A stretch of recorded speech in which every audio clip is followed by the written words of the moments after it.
Chapitre 1. Détermination de quantité de matière.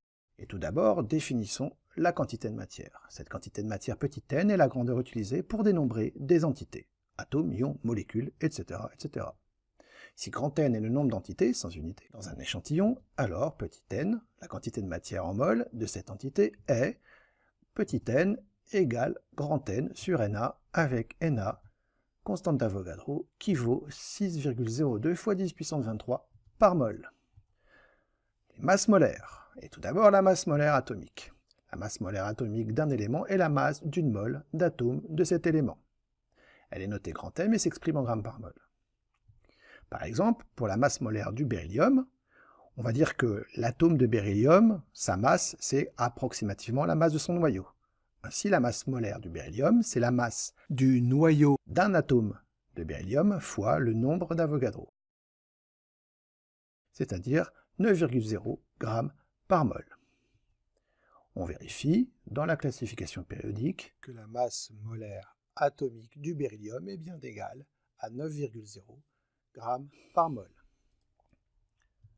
En pratique, on va tenir compte de la proportion naturelle en isotopes d'un élément. Par exemple, pour l'élément chlore, il existe principalement deux isotopes du chlore, le chlore 35, 35 nucléons, et le chlore 37, 37 nucléons. Ainsi, si on connaît les proportions naturelles de chaque isotope, ici c'est 75,77% pour l'atome chlore 35 et 24,23% pour l'atome de chlore 37. On a alors la masse molaire atomique du chlore, qui se calcule de la manière suivante, et on obtient 35,5 g par mol à un chiffre après la virgule. On peut vérifier toujours dans la classification périodique, et on a bien la masse molaire atomique du chlore qui vaut 35,5 g par mol à un chiffre après la virgule. En ce qui concerne maintenant les molécules, la masse molaire moléculaire d'une espèce chimique, moléculaire donc, est la masse d'une mole de molécules de cette espèce chimique. Elle est notée grand M et elle s'exprime en grammes par mol. Calcul de la masse molaire moléculaire. La masse molaire moléculaire d'une espèce chimique est égale à la somme des masses molaires atomiques des atomes qui composent la molécule de cette espèce. Par exemple, la molécule d'eau est composée de 2 atomes d'hydrogène et 1 atome d'oxygène. Ainsi, la masse molaire moléculaire de l'eau sera égale à 2 fois la masse molaire de l'hydrogène plus 1 fois la masse molaire de l'oxygène. Pour la masse molaire moléculaire de l'éthane, on procédera de la même façon.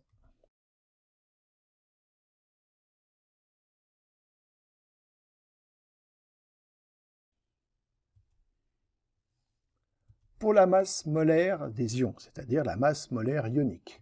La masse molaire ionique d'une espèce chimique ionique est la masse d'une mole d'ion de cette espèce chimique. Elle est notée grand M encore et s'exprime toujours en grammes par mol. Alors pour calculer la masse molaire ionique, il faut se rappeler que la masse d'un électron est négligeable devant celle d'un atome. Donc la masse d'une mole d'électrons l'est aussi devant la masse d'une mole d'atome. Ainsi, la masse molaire ionique d'un ion monoatomique est considérée comme égale à la masse molaire atomique de l'atome correspondant. Par exemple, la masse molaire ionique de l'ion iodure est égale à la masse atomique de l'iode, c'est-à-dire 126,9 g par mol. De même, la masse molaire ionique d'un ion polyatomique, c'est-à-dire composé de plusieurs atomes, est considérée comme égale à la somme des masses molaires atomiques des atomes qui composent cet ion. Par exemple, la masse molaire ionique de l'ion sulfate sera égale à la masse molaire atomique du soufre plus 4 fois la masse molaire atomique de l'oxygène.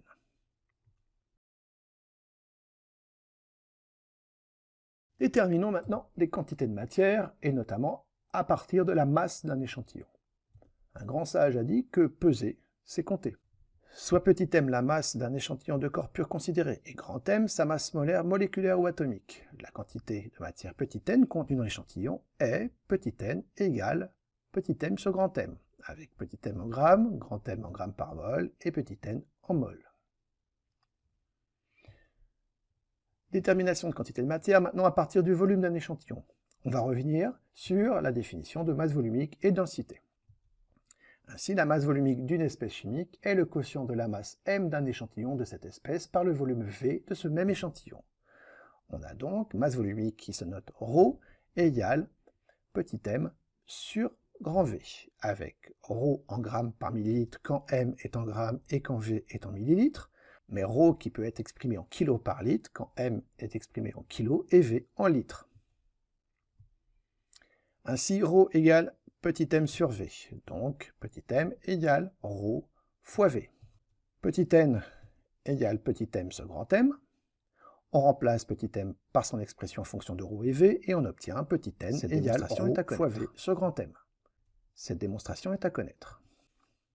La densité maintenant. La densité D d'une espèce chimique liquide ou solide par rapport à l'eau est le rapport de la masse volumique ρ de ce liquide par la masse volumique ρe de l'eau. Attention, ρ et ρe devront toutes les deux être exprimées dans la même unité. On a donc D qui est égal à ρ sur ρe. Si D égale ρ sur ρe, alors ρ, la masse volumique de l'espèce considérée, est égale à ρe fois D. On a tout à l'heure exprimé la quantité de matière en fonction de ρ, de V et de grand M. On remplace ρ par son expression en fonction de D et on obtient N égale ρe fois D fois V sur M. Cette démonstration est à connaître également. Qu'en est-il maintenant pour les gaz? On va déterminer donc une quantité de matière à partir du volume d'un gaz. On va définir d'abord ce que c'est que le volume molaire. Alors le volume molaire d'un gaz parfait, c'est le volume occupé par une mole de ce gaz, à une température et pression données. Il est noté Vm et s'exprime en litres par mol. Et aussi surprenant que ça puisse paraître, tous les gaz ont le même volume molaire. Le volume molaire Vm ne dépend donc pas de la nature du gaz parfait, mais dépend de la température et de la pression. Dans les conditions dites normales de température et de pression, c'est-à-dire pour une température de 0 degrés Celsius ou 273 Kelvin, et pour une pression égale à 1,013 fois 10 puissance 5 pascal, le volume molaire de n'importe quel gaz vaut 22,4 litres par mol. Dans les conditions dites usuelles de température et de pression, c'est-à-dire pour une température égale à 20 degrés Celsius ou 293 Kelvin, et une pression toujours égale à 1,013 fois 10 puissance 5 pascal, le volume molaire de n'importe quel gaz vaut alors 24 litres par mol. Pour déterminer la quantité de matière d'un gaz dans un échantillon de gaz donc de volume donné, on va appliquer la loi d'Avogadro-Ampère. Cette loi dit que la quantité de matière N de gaz contenue dans un échantillon de ce gaz de volume Vg est égale à N égale Vg sur Vm, avec N en mol, Vg en litres et Vm en litres par mol. À partir du volume d'une solution cette fois-ci. Et tout d'abord, revenons sur ce que c'est qu'une solution. Lorsque l'on dissout du sucre dans l'eau, le liquide obtenu reste limpide, c'est-à-dire qu'il reste homogène. Le saccharose s'est dissous dans l'eau. On obtient de l'eau sucrée. La quantité d'eau utilisée est très supérieure à la quantité de l'autre espèce présente, le saccharose. Le saccharose est le soluté et l'eau le solvant. Le résultat de la dissolution du saccharose dans l'eau est une solution aqueuse, puisque le solvant c'est de l'eau, de saccharose, puisque le soluté c'est du saccharose. Concentration massique et molaire. La concentration massique, vous l'avez vu l'an dernier, la concentration molaire, c'est nouveau. Concentration massique. La concentration massique taux d'une espèce en solution est égale au rapport de la masse du soluté dissous M par le volume V sol de solution. Attention, c'est le volume de solution et non pas le volume de solvant. On a donc taux égale petit m sur V solution avec M en grammes, V solution en litres, et donc taux en grammes par litre. Concentration molaire. Comme son nom l'indique, la concentration molaire petit c d'une espèce en solution est égale au rapport de la quantité de matière de soluté dissous N par le volume V sol de solution. C égale petit n sur V sol avec N en mol, V sol en litres, et C en mol par litre. Relation entre les deux concentrations. Petit n est égal à petit m sur grand M. Donc, petit m égale petit n fois grand M. On reprend l'expression de la concentration massique taux égale m sur V sol. On remplace m par son expression petit n fois grand M. On isole n sur V sol qui est égal à C, et on obtient taux égale C fois grand M. La méthode pour retrouver cette expression est à connaître. Maintenant, comment préparer une solution de concentration molaire donnée? Et tout d'abord, par dissolution. Pour réaliser cette préparation, vous aurez besoin d'une balance, d'un sabot de pesée, d'une spatule, d'une fiole jaugée et son bouchon, d'eau distillée, d'une poirée de prélèvement dans un bécher d'eau distillée, de soluté et d'une paire de gants. Posez le sabot de pesée sur la balance et tarez cette dernière.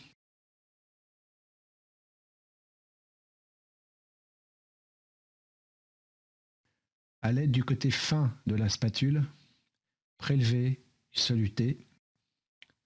On introduit le prélèvement dans le sabot de pesée par petits ajouts successifs. Vous pouvez mettre les coudes sur la table, c'est beaucoup plus confortable.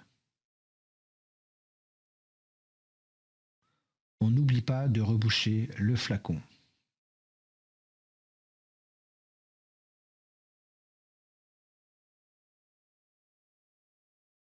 À l'aide d'eau distillée, on entraîne le solide contenu dans le sabot de pesée directement dans la fiole jaugée par petits ajouts successifs d'eau distillée. Il faut veiller à ce que tout le solide ait été introduit dans la fiole. On rajoute un petit peu d'eau distillée de façon à dissoudre un maximum de solide dans un minimum de solvant.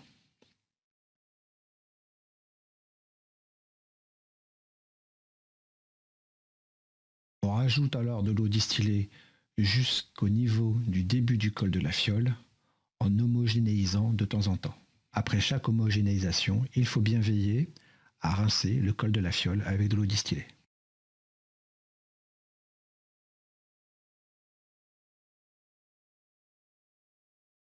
Une fois le début du col de la fiole atteint, il ne reste plus qu'à compléter jusqu'au trait de jauge à l'aide de la petite pipette de prélèvement en plastique.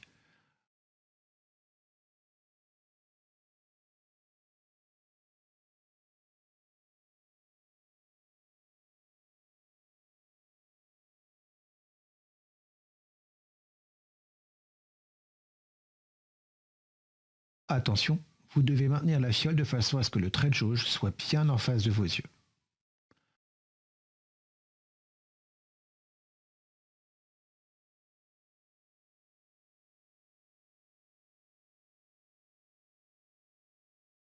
On bouche et on homogénéise une dernière fois.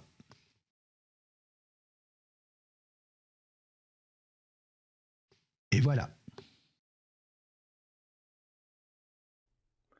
Par dilution. Pour effectuer la dilution d'une solution commerciale S0, vous aurez besoin d'une pipette jaugée de volume VP, d'une propipette, d'une fiole jaugée de volume VF munie de son bouchon, d'un bécher pour la solution S0, d'une piscette d'eau distillée, d'un bécher contenant d'eau distillée, d'une pipette de prélèvement en plastique et bien entendu de la solution à diluer S0. La propipette est un système d'aspiration à 3 orifices, l'un pour évacuer l'air intérieur, l'autre pour y introduire la pipette et le dernier qui doit rester impérativement dégagé. Lors de la préparation de la pipette, l'air sera expulsé en le compressant tout en appuyant sur A. Lors du prélèvement, le liquide sera aspiré en appuyant sur S ou refoulé en appuyant sur E.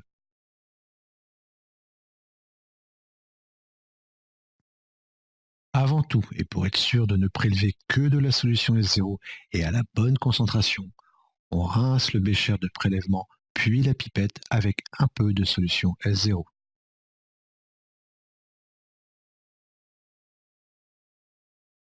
On expulse l'air de la propipette en la compressant tout en appuyant sur A. On adapte la propipette sur la pipette. Attention à ne pas trop enfoncer la pipette dans la propipette. On saisit à 3 doigts le bécher de prélèvement et avec les 2 autres doigts, on saisit le bout de la propipette. On introduit l'extrémité de la pipette dans la solution à prélever sans toucher les bords ni le fond du bécher. On aspire la solution en pressant le bouton S. La solution monte dans la propipette jusqu'au trait de jauge. Attention à bien maintenir le trait de jauge supérieur au niveau des yeux. Ajuster au trait de jauge et éventuellement en refoulant la solution à l'aide du bouton E de la propipette. Saisir la fiole jaugée de la même façon que le bécher et y introduire l'échantillon de la solution S0 prélevé. La pointe de la pipette doit cette fois toucher les bords de la fiole.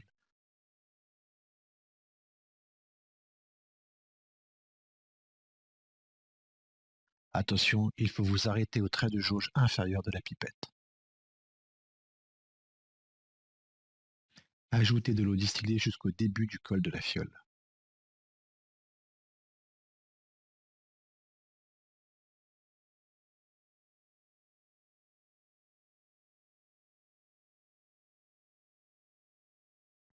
Complétez jusqu'au trait de jauge à l'aide de la pipette de prélèvement. Encore une fois, le trait de jauge doit rester au niveau de vos yeux.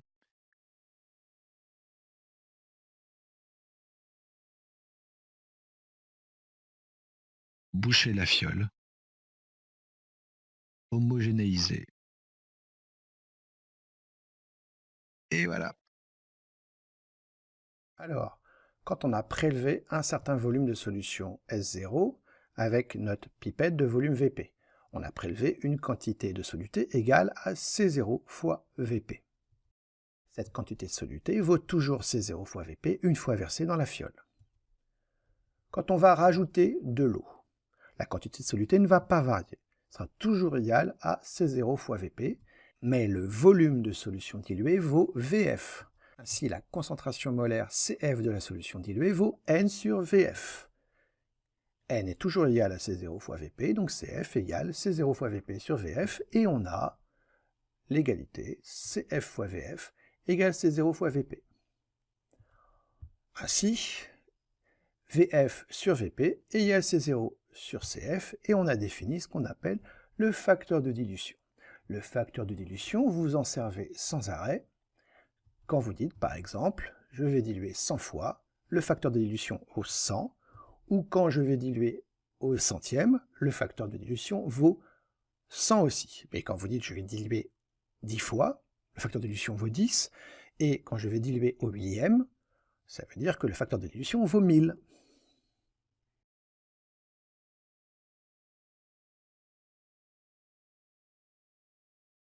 Les volumes les plus courants de pipettes que vous allez trouver sont de 1, 2, 5, 10, 20 et 25 ml. Pour les fioles, c'est 50, 100, 200, 250, 500, 1000 ml. Ces valeurs de volume ne sont pas exhaustives, il en existe d'autres. Imaginons qu'on doive préparer une solution de concentration molaire donnée à partir d'une solution concentrée avec un facteur de dilution de 100. Grâce à ce tableau, on pourra choisir donc un couple fiole jaugée de 1 litre, 1000 ml, et pipette jaugée de 10 ml, ou une fiole jaugée de 200 ml avec une pipette jaugée de 2 ml.